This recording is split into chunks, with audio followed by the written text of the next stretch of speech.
We just watched Fall, which came out in 2022, and I remember going into a movie theater and seeing the giant poster for it and thinking, wow, that's a movie that I'd like to see, because the whole movie takes place on top of a TV or radio tower, one of those super, super high ones. And I love movies like that because it's such like a moment of creative writing, right? Like how can you make a 2-hour movie of people stranded on top of a tower? And I never heard anything about that movie again. Never saw a trailer for it. Never heard anyone see it. Never even saw a showtime for it. It vanished out of thin air. So the other day when I was looking through movies at the library, I came across it and I was like, I gotta watch it. So we watched that movie tonight. Now I understand why it didn't really exist. And having watched it, it's kind of crazy that it even ever had a theatrical release, just because, especially post-COVID, it was not deserving of it. And I can't imagine it made significant money. But all that being said, obviously it's a movie that takes place of these 2 girls who climb to the top of one of these super, super tall television signal transmitters in the middle of nowhere. And they get stranded because the ladder falls off, and then the whole movie takes place up there.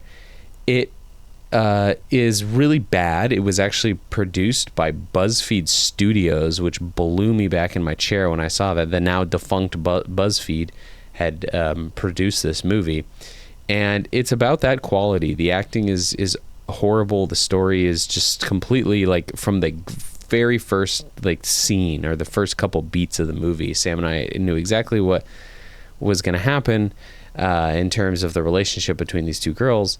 There's really nothing notable about this movie other than that. I will say, to give it where credit is due for this movie, which is the one thing they had to get right, the sense of height and the sense of just that vertigo feeling when they're first climbing the tower in the first maybe third of the movie is really effective. We were both sitting there, my feet were tingling, which is like the feeling I always get when I'm looking over the edge of something really tall.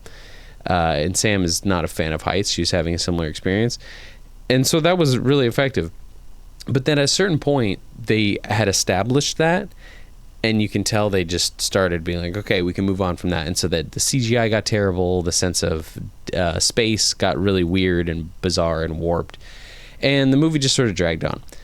That being said, obviously, I don't think anybody would go into this movie expecting it to be great. It's like a thriller sort of vibe. But it's one of those movies that's like really fun to maybe put on when you're having like you're with a bunch of your friends and you're just all like maybe having some drinks, and it's like a fun movie to make fun of, sort of, right? So there's nothing to expect of it. I'd give it maybe a 3 out of 10. But I enjoyed watching it. I'm glad I finally got to check it out. And it was about as bad as I thought. Again, it feels like something you'd pull on, like you just find randomly on Amazon Prime, not something that you'd ever buy a ticket to go see at like an AMC movie theater. So it's crazy to me, even still now, looking right now at the poster, being like, I cannot believe this movie got a theatrical nationwide release. But apparently no one else could, because no one saw it. Yeah. Lionsgate distribution. Again, crazy. So that's it for me. Fall. It's fun, but it's terrible. Definitely a skippable movie. Don't ever feel like you need to see this.